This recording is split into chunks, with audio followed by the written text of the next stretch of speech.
The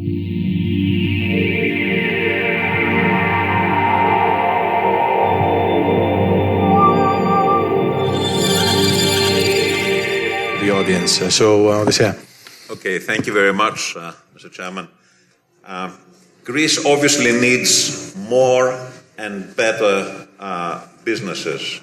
We need many more businesses that can absorb and recruit out of this more than 1 million now, I think, Greeks that are unemployed.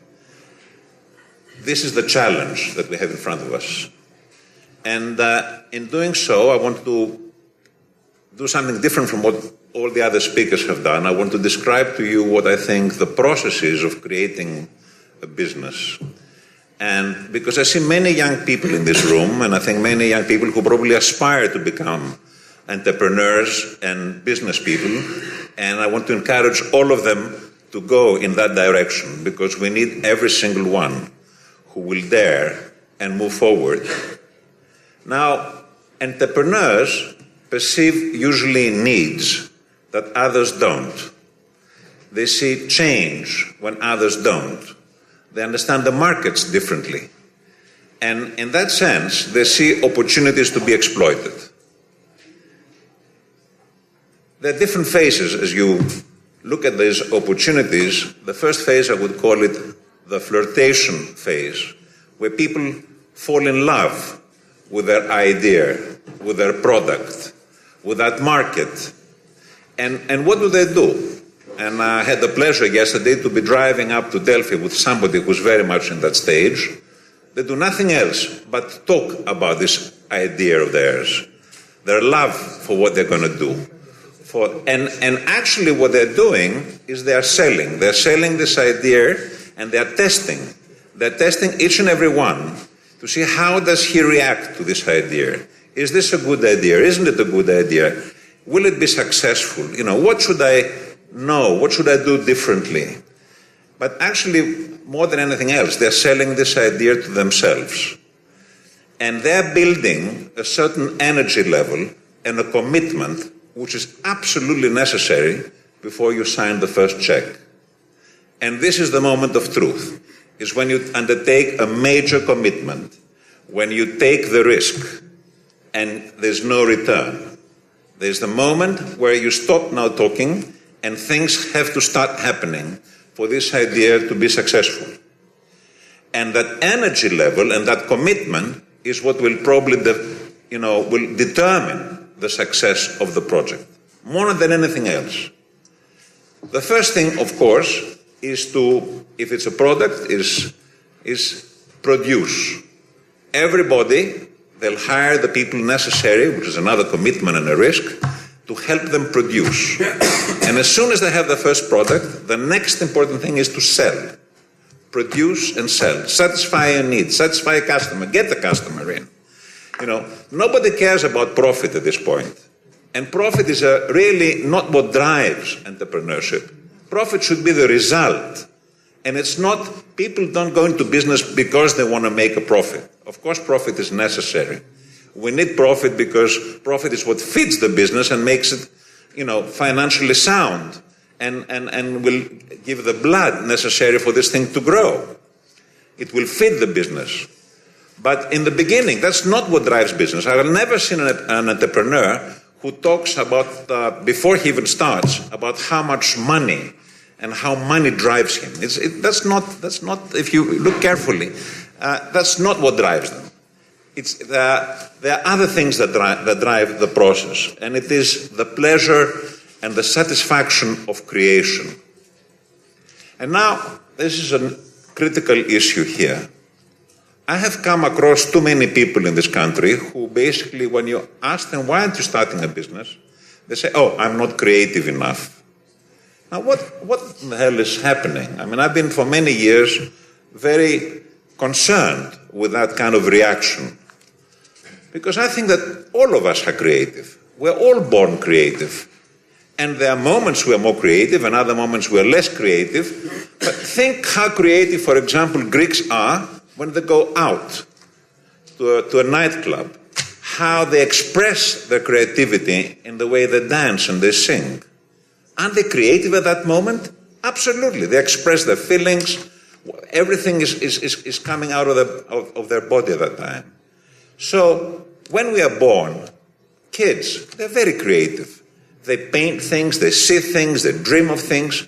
And then we go through school. And for 12 years, I think what we're doing is we're killing creativity. This is the failure of our educational system, who's trying to teach people to conform with the norm, rules on everything, and that really kills creativity. It doesn't encourage people to do things differently, to see the world differently, and do things if you can remember what you went through when you went into school. Learn things by heart. Repeat word by word, what is in the text. This is what is compensated here, rather than being creative and make your own thing.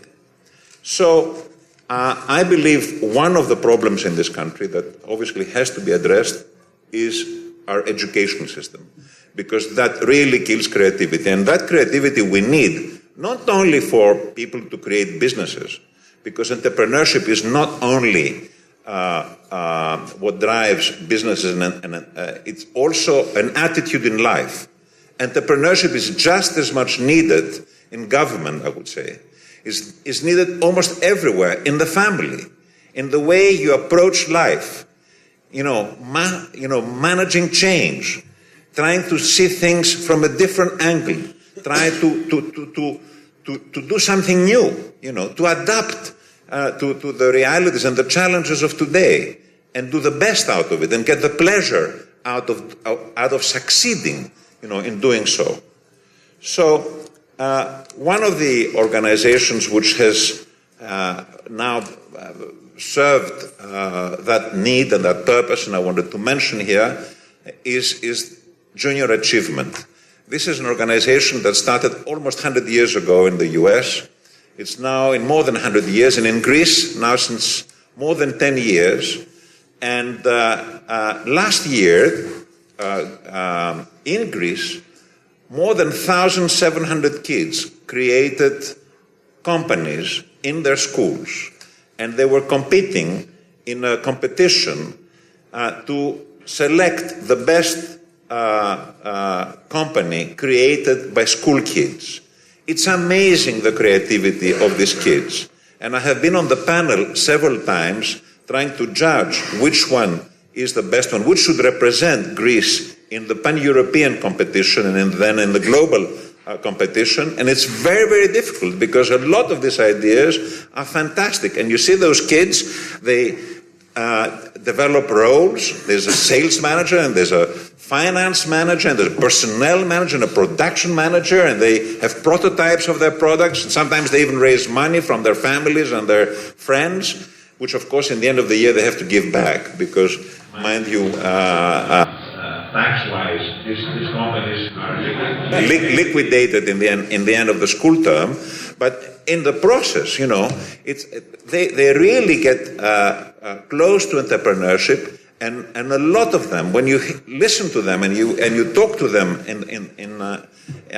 in these competitions, they are all very driven, and they all want to grow up and develop their own company.